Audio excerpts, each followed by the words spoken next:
সুপ্রিয় ভাই বোনেরা, আসসালামু আলাইকুম। পাঠশালা একাডেমির পক্ষ থেকে সবাইকে জানাই শুভেচ্ছা ও অভিনন্দন। আজকের এই ভিডিওতে আমি আলোচনা করব বাংলা ব্যাকরণের একটা গুরুত্বপূর্ণ টপিক সমাস নিয়ে, যেটা আমাদের প্রায় সবার মধ্যে ভয়ভীতির কাজ করে। আমি এটাকে খুব সহজভাবে উপস্থাপন করার চেষ্টা করব। আমি প্রথমে সমাসের সংজ্ঞা দিব, দেন সমাস নিয়ে একটু আলোচনা করব, দেন আমি সমাসের প্রকারভেদ নিয়ে আলোচনা করব এবং এর পরবর্তী ভিডিওতে আমি সমাসের বিভিন্ন প্রকারভেদের আলাদা আলাদা আলোচনা করব। চলো শুরু করা যাক। প্রথমে সমাস কি সেটা জানব। একাধিক পদের একপদীকরণকে সমাস বলে। একাধিক পদ কীরকম, আমি একটা উদাহরণ দিচ্ছি, সেটার মাধ্যমে আশা করি আমরা বুঝতে পারবো। মৌ সংগ্রহ করে যে মাছি, এখানে মৌ সংগ্রহ করে যে মাছি বাক্যটিতে অনেকগুলো পদ রয়েছে এবং অনেকগুলো পদকে যখন আমরা একপদীকরণ করব তখন দাঁড়াবে মৌমাছি। তাহলে আমরা আশা করি বুঝতে পারছি সংজ্ঞাটি। যদি সংজ্ঞাটি নাও বুঝতে পারি তাহলে আমরা নিচের সংজ্ঞাটা দেখে আসি। নিচের সংজ্ঞাটা হলো অর্থ সম্বন্ধ থাকা একাধিক শব্দের একসঙ্গে যুক্ত হওয়ার প্রক্রিয়াকে সমাস বলে। হ্যাঁ, অর্থ সম্বন্ধ থাকতে হবে, দেন আমরা একাধিক শব্দের একসঙ্গে যুক্ত হওয়ার প্রক্রিয়াকে সমাস বলে। যেমন আমরা বিভিন্ন রকম উদাহরণ দিই। দেশের সেবা, এখানে দেশের সেবা বাক্যটিকে যখন আমরা একপদীকরণ করব বা সংক্ষেপণ করব তখন দাঁড়ায় দেশ সেবা, দেশ সেবা। এবং যদি বই ও পুস্তক এই বাক্যটিকে যদি আমরা একপদীকরণ বা সংক্ষেপণ করব তখন দাঁড়ায় বই পুস্তক। যদি আমরা বাক্য উপরের উদাহরণ দিকেও খেয়াল করে দেখতে পাই, একাধিক মৌ সংগ্রহ করে যে মাছি বাক্যটিকে যখন আমরা একপদীকরণ বা সংক্ষেপণ করব তখন দাঁড়ায় মৌমাছি। আশা করি আমরা সমাসের সংজ্ঞাটা বুঝতে পারছি। এখন আমি সমাস নিয়ে আরেকটু সামনের দিকে যাই। চলো যাওয়া যাক। হ্যাঁ, দেখতে পাচ্ছি একটা উদাহরণ দিছি, আকাশে উড়ে বেড়ায় যে। এখানে আকাশে উড়ে বেড়ায় যে বাক্যটিকে বলা হয় ব্যাস বাক্য, সমাস বাক্য বা বিগ্রহ বাক্য। এবং আকাশচারী শব্দটিকে বলা হয় সমস্ত পদ।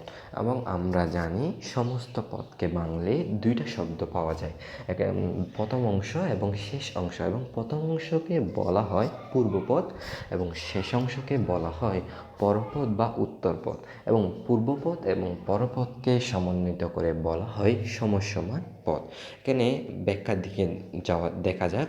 আকাশচারী শব্দটিকে বলা হয় সমস্ত পদ এবং আকাশচারী শব্দটির দুইটি অংশ।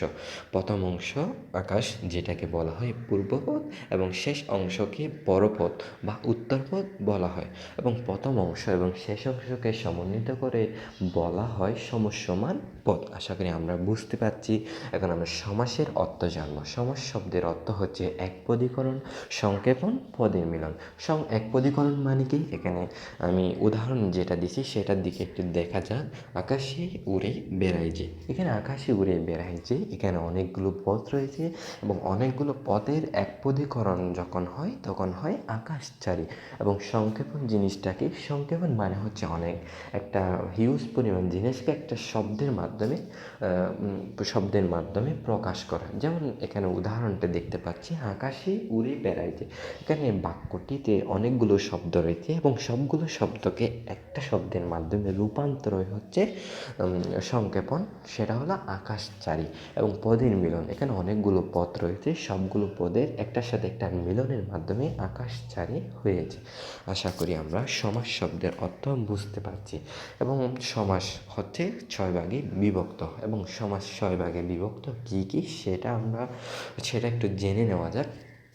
অর্থ অনুসারে সমাস 6 ভাগে বিভক্ত। 1 হচ্ছে দ্বন্দ্ব সমাস, 2 হচ্ছে দ্বিগু সমাস, 3 হচ্ছে তৎপুরুষ সমাস, 4 হচ্ছে বহুব্রীহি সমাস এবং 6 হচ্ছে অব্যয়ীভাব সমাস। তাহলে কি কি? 1 নম্বরে দ্বন্দ্ব সমাস, 2 হচ্ছে দ্বিগু সমাস, 3 হচ্ছে তৎপুরুষ সমাস এবং 4 হচ্ছে কর্মদ্বারয় সমাস, 5 হচ্ছে বহুব্রীহি সমাস এবং 6 হচ্ছে কি অব্যয়ীভাব সমাস। এখন আমি একটা ট্রিক্স দিব, সেটা হলো দ্বিগু এবং এবং কর্মদ্বারয় সমাস মনে রাখার জন্য। দ্বিগু মানে হচ্ছে সংখ্যা, মানে হচ্ছে দ্বিগু। যখন আমি একটা উদাহরণ দিচ্ছি, সপ্তর্ষি, এখানে 60টারি, সেখানে 7 মানে সংখ্যা বোঝাচ্ছে, সেহেতু এটা একটা দ্বিগু সমাস।